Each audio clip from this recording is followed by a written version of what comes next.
Tony Stark is really a person rebuilding himself, redefining himself. It was an interesting progression from where we left it last time, because last time he said, I'm not going to make weapons. Well, what has he been doing? Well, what he's doing is he's trying to bring people together, and he's trying to look forward to a brighter future. And I think Tony takes it a step further here, brings about the Stark Expo, continuing the tradition his father started, the aspect of his father that was not involved with making weapons and blowing things up, but instead looking towards the future. It was the Walt Disney aspect of Howard Stark, who saw technology as a portal to a better future. But that dream had subsequently been abandoned after '74, and that World's Fair type of expo that he had organized had been left fallow, and now Tony decided to take on that mantle and decide to bring about the expo.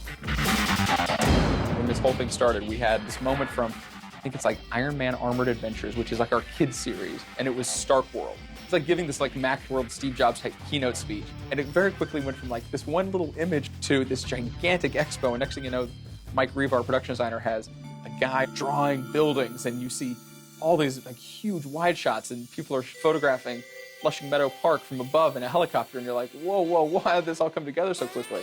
Everyone is coming to the New York World's Fair.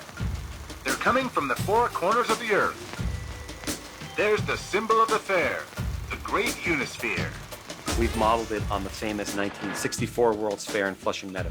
John being literally from right across the street, he literally was from Queens in his apartment right onto the site of the 1964 New York World's Fair. So he has a love for it. And this is the whole thing with this is I grew up literally right across the street from this right here. Yeah.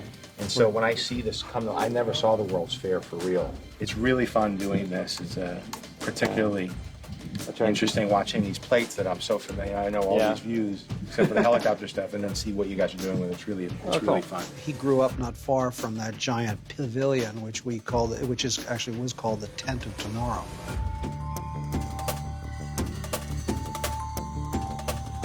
We ended up designing pretty much the whole flow of the chase and all the stuff that's in the end of the movie. And once you've done that, you figure out what all the things you actually have to have, then you start breaking it down into what you're actually going to build. Illustrations we do models.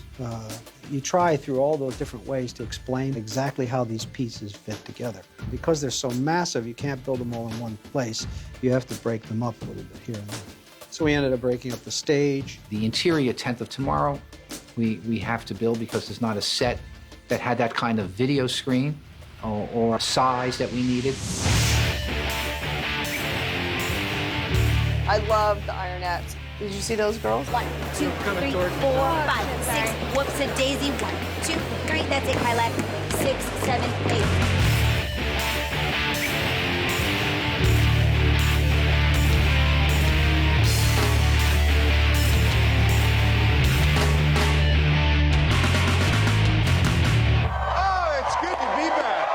Tony has spent a small fortune on recreating this Stark Expo. He built it greater and bigger and grander than anyone could ever have imagined. The set's very impressive. We build the interior.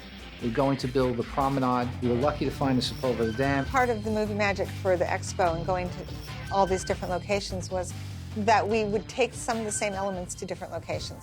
The dressing has to kind of flow from one to the other or whatever. It is not just being on the ground. There's a lot of aerial work that goes into those sequences, too.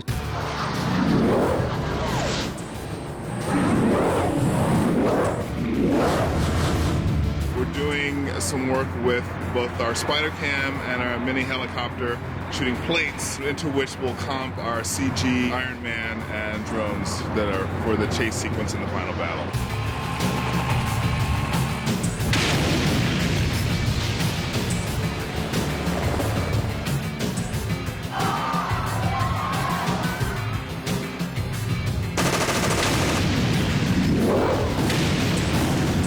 Now this Stark Expo has become the huge centerpiece in the film that kind of bookends the movie. We're going to all that much trouble.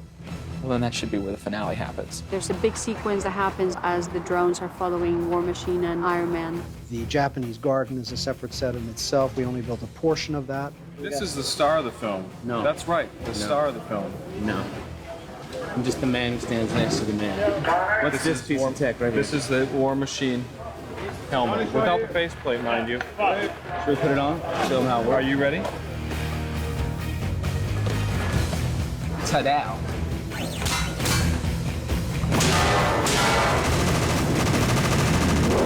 Fight at the end. It's a combination of original design, existing buildings, building sets that we put together.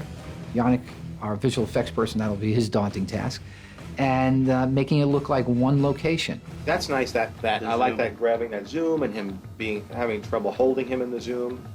All that's fun. So let's look at it. Let's look at it from the beginning. I let those guys off the leash, and the ideas just poured forth. They're just torrent of ideas coming at you with such enthusiasm. And they would say, "Dude, make sound effects." And then this happens. And I shoot, and this explodes up. And it's just great. And I would just be charmed by it. I mean, yes, we'll do it. And everybody would say, "How are we going to do that?" I was like, "Don't we'll figure it out. We're not going to do all of it." There seemed to be an inspired current that was running through society where an interesting combination of a tremendous cynicism about the economy and where we fit in, but also this tremendous forward-looking, inspired mission that we were going to change the way we fit into the world and the way we interacted with our environment, with each other, with other nations. And the Stark Expo felt like it somehow tied into that. It felt like it was part of the zeitgeist. And that Tony was at the forefront of this film.